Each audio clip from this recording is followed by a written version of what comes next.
Gel.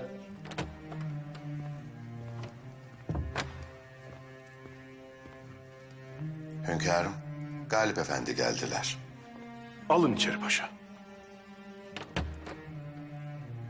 Buyurun efendim. Bu ne büyük saadet Galip Efendi. Hoş geldiniz. Estağfurullah hünkârım. Sebebi ziyaretimiz bu kitap.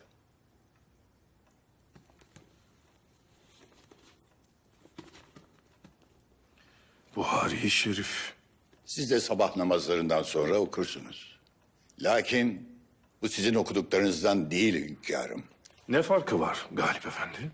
Evvela bu sokaklarda hediye olarak dağıtılıyor. Benim de elime tutuşturdular. Lakin gördüm ki hadisler tahrif edilmiş. İçinde ulemanın birlik olup İsrailiyat olduğunu kabul ettiği sahte hadisler var. Ve Buhari-i Şerif olarak millete dağıtıyorlar. Bu nasıl olur? Bu sahte hadisler bugün bu kitaplarda görünür. Yarın dillerde dolaşır. Öbür gün başka kitaplara basılır. İstikbalde herkesce kabul edilir. Hünkârım, İmam Buhari bu hadisleri 600 bin hadis içinden tahriç ve intihap eyledim ve tasnifini 16 senede ikmal eyledim der. Ehli sünnet için en güvenilir hadis kitabıdır. Bu 1. cildi. Diğer ciltlerini de hazırlıyorlardır. Bu hadis yanlış yazılmış. Daha birçok hadis var hünkârım böyle çarpıtılmış. Tahsin Paşam, bu kitabı kim basıyor, kim dağıtıyor derhal bulunsun. Emredersiniz hünkârım.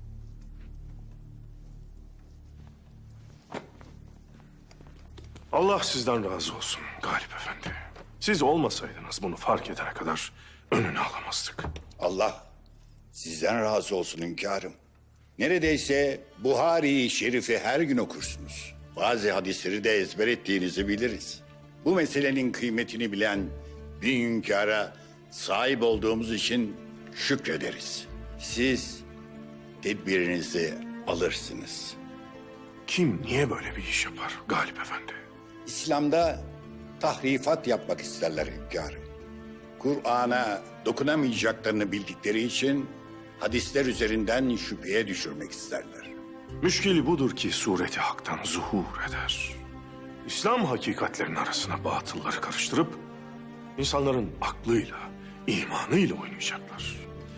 Vallahi de billahi de sarayım yansa, ocağım sönse, dilim tutulsa, elim kurusa, biz buna müsaade etmeyiz. Her zerremizle ehli sünnetin, İslam'ın hizmetkarıyız. Biz de İslam'a hizmetkar olan hünkârımızın hizmetindeyiz. Eyvallah. Bizim üzerimize düşen bir iş varsa yapalım hünkârım. İyi bir hattat bilir misiniz? İşinin erbabı. Hattat Hasan Rıza Efendi. Dostumdu. Elimizde çok eski Buhari-i Şerif nüshası var. Hatasız. Hattat Hasan Rıza Efendi'ye rica etsek, bunu tekrardan yazsa, diğer ciltlerini de göndeririz. Sonra baskısını yapar, millete biz dağıtırız. Çok büyük bir hizmet olur hünkârım. Merak etmeyiniz Galip Efendi. Bu sahte nüshaların hepsini bulacağız. Gerekirse hane hane dolaşacağız. Bir tane dahi bırakmayacağız. Eyvallah.